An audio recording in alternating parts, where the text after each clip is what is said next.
Estimados oyentes, reciban una cordial bienvenida al espacio donde el derecho se encuentra con la reflexión profunda. El abogado científico. Este foro es nuestra dedicación a explorar las intersecciones entre las disciplinas jurídicas y el pensamiento crítico, ofreciendo un escenario para el diálogo intelectual y el desarrollo personal en el mundo del derecho. Acompaña a Andrés Arellano en este viaje de indagación y descubrimiento. Cada capítulo está diseñado para profundizar en cómo el razonamiento analítico influye y fortalece nuestras prácticas legales, desafiando las convenciones y fomentando un entorno de aprendizaje basado en la comprensión y el razonamiento lógico. El abogado científico se compromete a ser una ventana a la exploración de conceptos jurídicos a través de la lente de la metodología y filosofía científica, con un fuerte enfoque en el análisis crítico y la evidencia. Este enfoque nos permitirá abordar temas desde una perspectiva única, desentrañando las complejidades del derecho y promoviendo una práctica legal más reflexiva y fundamentada. Así, los invito a embarcarse en esta aventura de conocimiento, donde juntos exploraremos los principios que forman la esencia de la abogacía. Prepárense para un viaje hacia la comprensión profunda y el enriquecimiento intelectual. Bienvenidos a El Abogado Científico.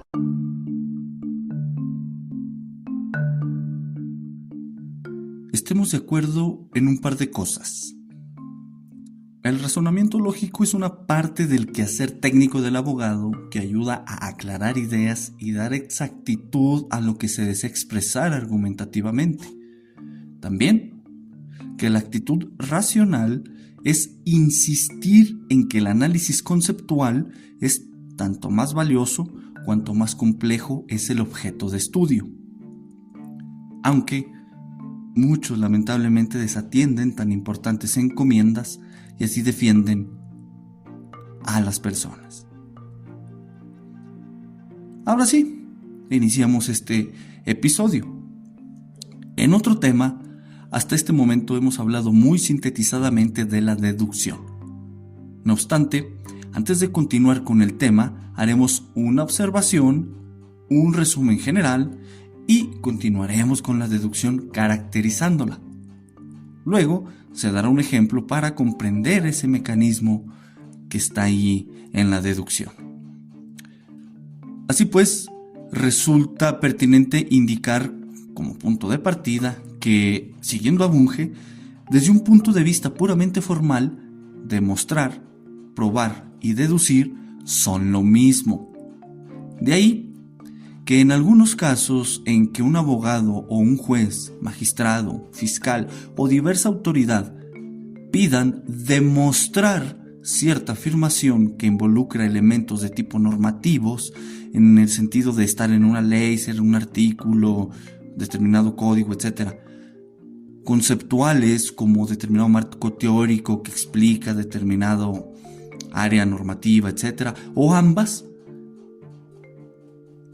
lo que están pidiendo es que se haga una explicitación de las consecuencias lógicas de lo que se afirma, dado que se está manejando en el campo de lo conceptual.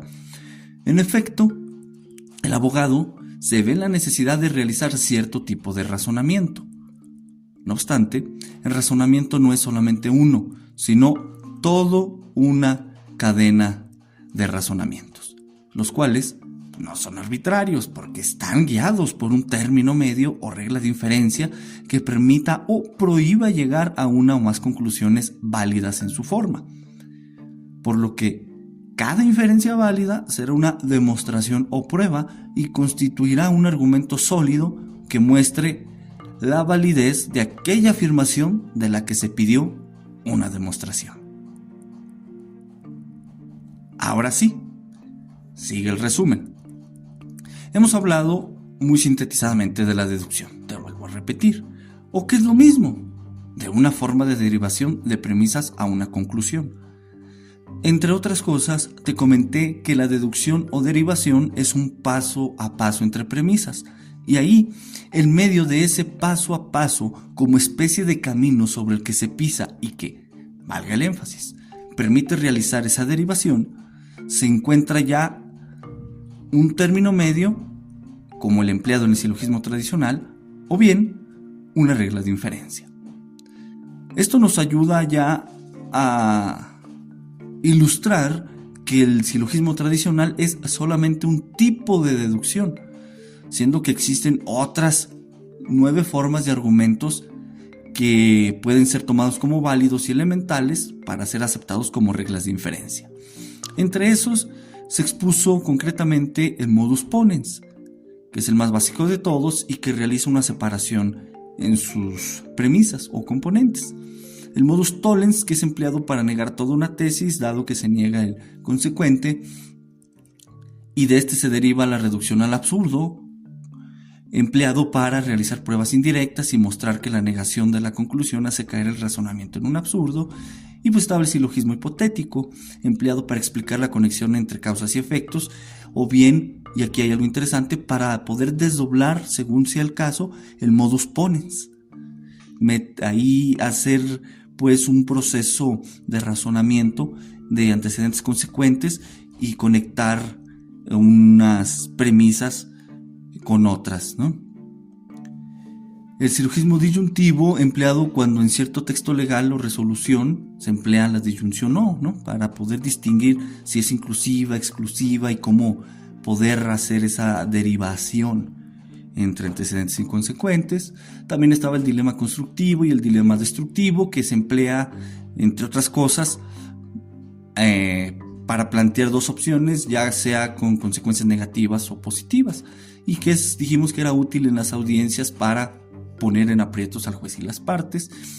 Está la simplificación, empleado para reducir las premisas de un argumento; la conjunción, empleado para unir dos premisas mediante una y; está la adición, empleado para complementar una premisa con otra a manera de disyunción usando la o, pero siguiendo el principio de pertinencia semántico, el cual, si recuerdas, se explicó en los podcasts de semántica. Ahora bien, este es el resumen. Entrando ya al tema de continuación de la deducción, se hace indispensable para un abogado el razonar acerca de que establecer una argumentación requiere seleccionar la base lógica del mismo, reconociendo los límites y alcances de aquella. Así pues, se puede optar por un silogismo tradicional, lógica de predicados o lógica matemática, tal como la teoría de conjuntos. Todas ellas otorgan pautas para realizar una deducción. No obstante, resulta obligatorio para el abogado establecer argumentos útiles para el esclarecimiento del hecho y no solo impecables en su estructura. La caracterización general que la tradición lógica indica respecto a los argumentos deductivos es que son válidos cuando su conclusión se sigue o deriva necesariamente de sus premisas. Es decir, un argumento es válido cuando existe una estructura inferencial regida por un término medio o una regla de inferencia. Esto se indica en el sentido de que la validez es una propiedad de los argumentos, algo que los caracteriza. Por lo que la validez lógica es independiente de la verdad. Puede que no se haya atribuido ningún valor de verdad a las proposiciones incluidas en un argumento válido. En efecto, un argumento válido conlleva a que sea sólido, es decir, que tenga la propiedad de haber sido deducido válidamente, lo que constituye una demostración o prueba. En contraste, la validez deviene si su conclusión no se sigue o deriva necesariamente de sus premisas. Esto es, que no existe una construcción o una estructura inferencial regida por un término medio o una regla de inferencia, y según sea el caso, puede admitir un hecho o ejemplo en contrario, teniendo especial atención para poder captar racional y lógicamente la invalidez, la manera en que la forma de la regla de inferencia indica hacer la deducción. Todo lo expuesto implica que al decir que la conclusión se siga necesariamente o no de las premisas y que el argumento sea válido o inválido, es una cuestión que corresponde a la forma del argumento más que a su contenido. Es decir, corresponde más a una cuestión que es completamente independiente de los hechos o constructos a que se refieren las premisas, o sea, el contenido. Por lo que la cuestión está reducida a las reglas de inferencia que se involucran en el argumento. Por último, y a manera de recordatorio, en ese proceso de derivación de conclusión a partir de premisas, lo que se hace es explicitar información que ya está contenida en las premisas. Todo lo expuesto puede ilustrarse con un ejemplo sencillo para captar la esencia de la deducción.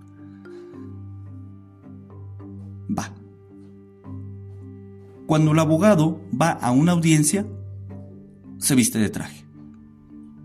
El abogado anda vestido de traje.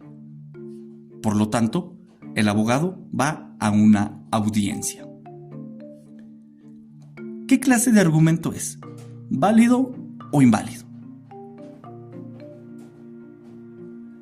Resulta que en su forma es un argumento inválido porque la conclusión no se sigue necesariamente de las premisas al desatender la regla de inferencia del modus ponens.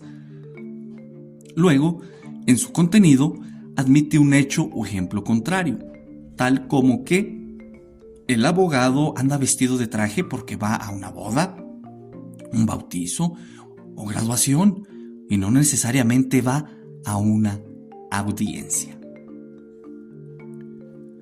La anterior respuesta es esclarecedora, pero no es lo suficientemente clara. En consecuencia, profundicemos un poco más en dicho argumento para captar esa esencia de la deducción que es lo que se busca en este episodio. Esto se logra explicitando la relación de inferencia existente entre las premisas, pues hay que mencionar la lógica subyacente a dicho razonamiento. Así pues, el anterior razonamiento se dijo que fue construido empleando el modus ponens, el cual tiene forma de condicional y, en el proceso deductivo, indica que hay que realizar una separación en sus premisas, afirmando primero el antecedente para luego llegar al consecuente, obteniendo así la conclusión necesaria. Y este tipo de estructura es empleado en la lógica proposicional, o mejor dicho, lógica de predicados, corrigiendo por ahí.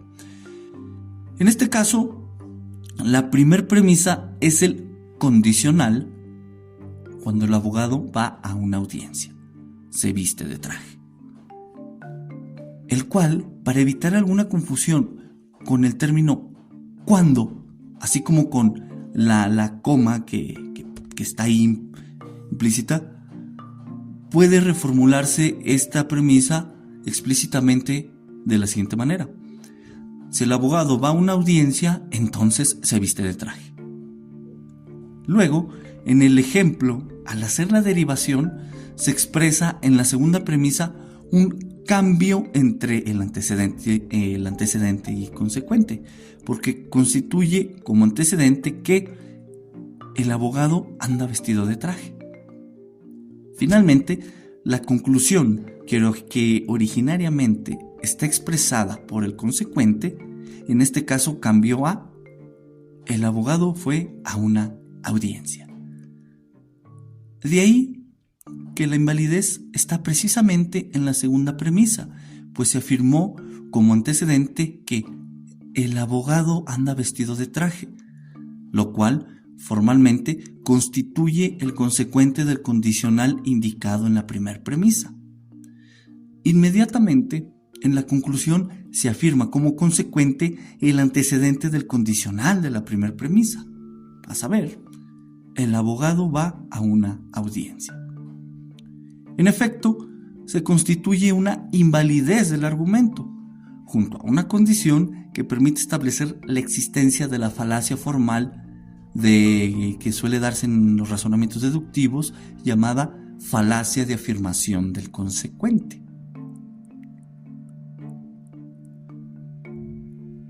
La manera válida de ese argumento, que implícitamente respeta la regla de inferencia del modus ponens, es la siguiente: si el abogado va a una audiencia, entonces se viste de traje.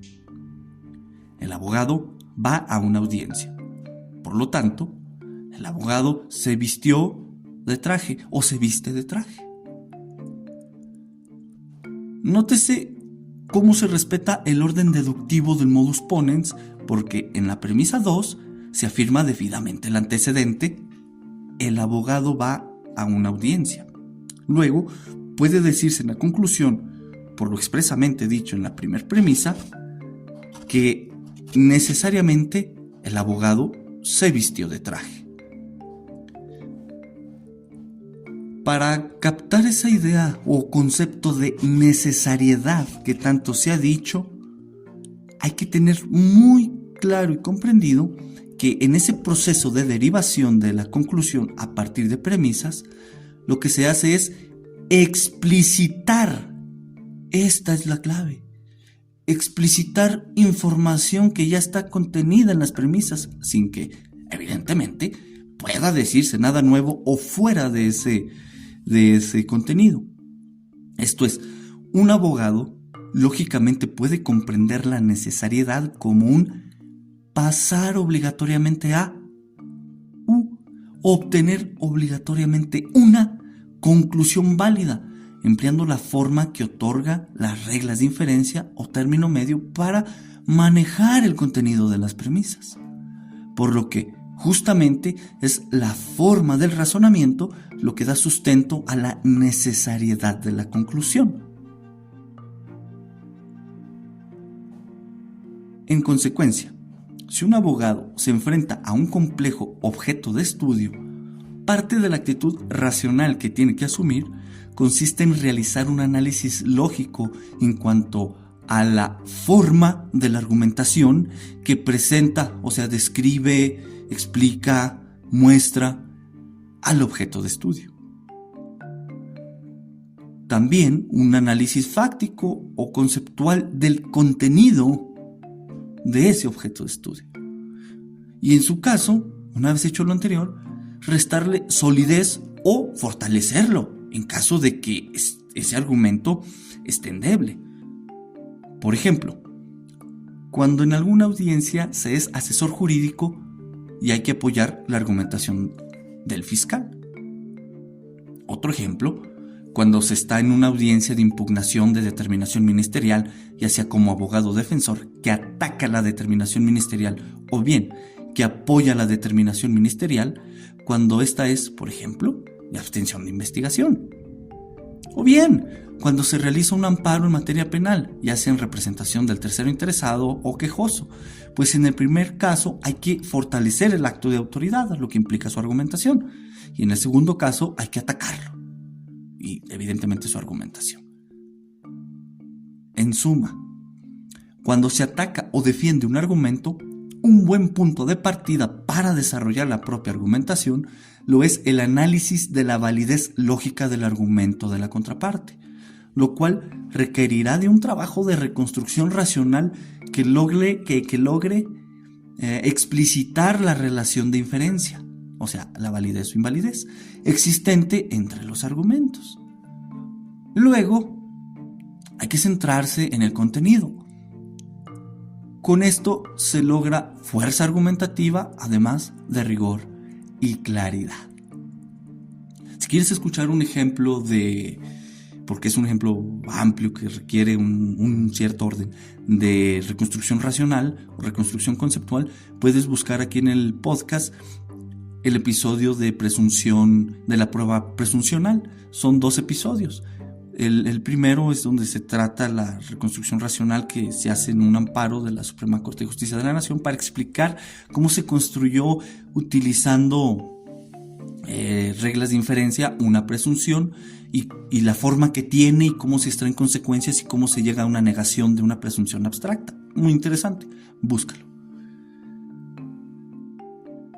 Ahora sí, bajo este orden de ideas que te he expuesto, si un abogado ataca determinado argumento basándose directamente en el contenido, al justificarse, creyendo que debe preferirse el fondo que la forma, ya sea centrándose en la naturaleza del caso, referentes o cosas concretas u objetos o hechos de los que hablan los términos, conceptos o proposiciones, si se centra en atacar el contenido, entonces desatenderá la forma del argumento, lo cual conlleva a que, aun y cuando el argumento quizás sea inválido, dará por presupuesta su validez. O bien, que sin analizar el argumento, lo está tratando como si fuera una inferencia plausible del tipo que se construyen en los argumentos abductivos. Más aún, esa forma de actuación puede ocasionar que en el transcurso de la argumentación el abogado se dé cuenta de la invalidez del argumento de su contraparte, porque algo allí en su pensamiento le dirá que su contraparte no está siendo congruente o que no es lógico lo que dice.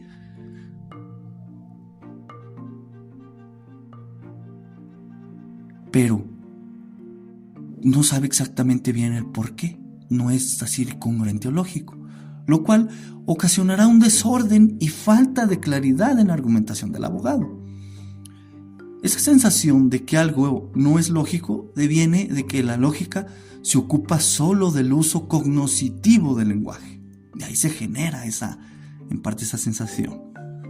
En efecto, como abogado, argumentar basándose en la creencia o presuposición de que el enfoque es directamente en el contenido del argumento constituye ya una debilidad de la actuación del abogado, dado que la contraparte puede demostrar que el abogado no está razonando lógicamente, es decir, siguiendo reglas de inferencia o empleando adecuadamente el término medio, y con eso restarle fuerza al argumento del abogado y sumarle fuerza al propio.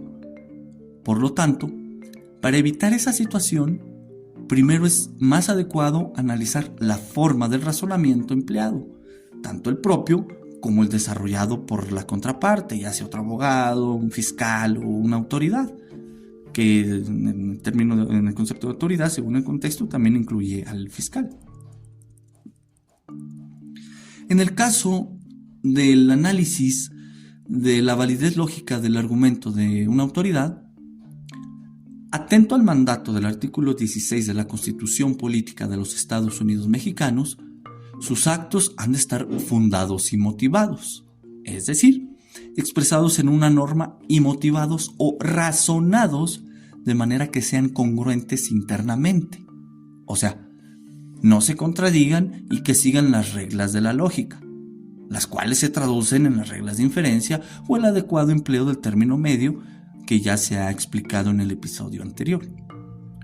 Eso permite nuevamente hacer énfasis en que cuando se ataca o defiende un argumento, un buen punto de partida para desarrollar la propia argumentación lo es el análisis de la validez lógica de la motivación dada por la autoridad, lo cual requerirá de un trabajo de reconstrucción racional que logre explicitar la relación diferencia existente entre los argumentos, detectar si es válido o inválido. Luego, hay que centrar la discusión en el contenido y, como ya se dijo, con esto se logra obtener fuerza argumentativa, además de rigor y claridad. En suma, el razonamiento deductivo puede dotar de potencia y fuerza racional a un abogado una vez que ha elegido la base lógica del mismo, aunque también le pedirá mayor exigencia de rigor y claridad en su actitud y actividad técnica argumentativa, para que no se construyan argumentos impecables o válidos, pero inútiles a la solución del caso. Hasta aquí el episodio de hoy, una continuación del anterior. Vamos a seguir avanzando, todavía nos falta platicar sobre la inducción, sobre la abducción. Y en cuanto a la inducción, un tema muy interesante porque se intersecta con la cuestión del empirismo. Ahí David Hume va a salir a flote, ¿no? Con una observación muy interesante que hasta el momento no ha sido superada, y también algunas críticas que se hacen a la inducción, pero a pesar de eso es muy utilizada. En consecuencia, espero que esto te esté siendo de utilidad, te esté ayudando a dar claridad. Tengo por ahí ejemplos reales, pero espero tratarlos más adelante. Y te soy bien honesto. Este tipo de ejercicios sirven muchísimo, ¿no? Analizar la validez lógica de un argumento, de la contraparte, porque desde ahí ya la contradicción en la que se sustenta, por ejemplo, el proceso penal empieza a flotar, a surgir, y pues tú empiezas a darle razones al juez para que desestime la petición de la contraparte, incluso en una discusión fuera de algún litigio. Y por esos motivos y muchísimos otros más que se pueden dar, no hay que dar por presupuesta la validez de ningún argumento, sino tratar de escrutarla, y eso es una cuestión meramente práctica, se va adquiriendo con el tiempo, pero hay que hacerlo, hay que escribir, hay que ensayar, hay que trabajar, a adoptar críticas, etc. En consecuencia, colega, pues te deseo un excelente inicio de año, que todo esto te sea de utilidad, que los honorarios no falten, cuida tu salud mental, dedícate tiempo a ti mismo, razona, piensa, cuestiónate tus creencias, y nos escuchamos en el siguiente episodio. Hasta luego.